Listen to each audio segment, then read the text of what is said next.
PG&E, we said, is bankrupt. Was it in the midst of emerging from bankruptcy when this latest incident happened?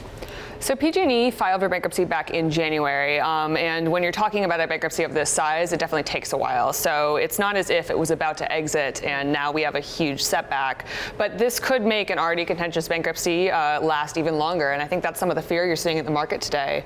There's concern that the equity could go to zero if there are more wildfire claims here, and bondholders right now are also concerned that maybe the restructuring is going to happen in a different way. I was actually interested to see some out-year bonds still above 100 cents on the dollar. In other words, some kind of long-term optimism, I guess, because at the end of the day, there will be a state backstop here. I mean, it's not behaving like a private company restructuring here. Can we price that in? And in the end of the day, this utility has to continue to survive in some form. Exactly. This is a unique scenario. It's not, the typical story of a retailer, say, running out of money and having to file. This is related to, claims from this previous set of fires in 2017 and 2018.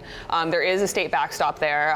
Right now, what there's been a lot of kind of talk about is there going to be a bondholder plan, restructuring with PIMCO and Elliott and what they want, or some sort of more of an equity option. And right now, people are thinking that maybe if there's more fire claims, that gives the creditors a leg up over the equity holders.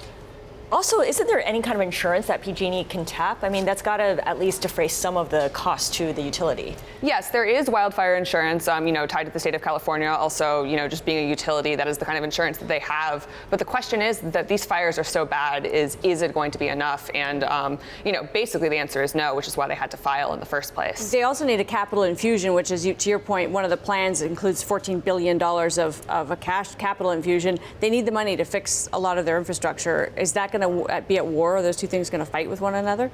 There is going to be a lot of just sort of contentious questions here about what this is going to look like. One big concern with this fire is that, it looks like it could have been caused because they needed to do those repairs. A line fell and then the fires started shortly thereafter, which is raising a lot of questions about, what it's going to look like for them from here on out.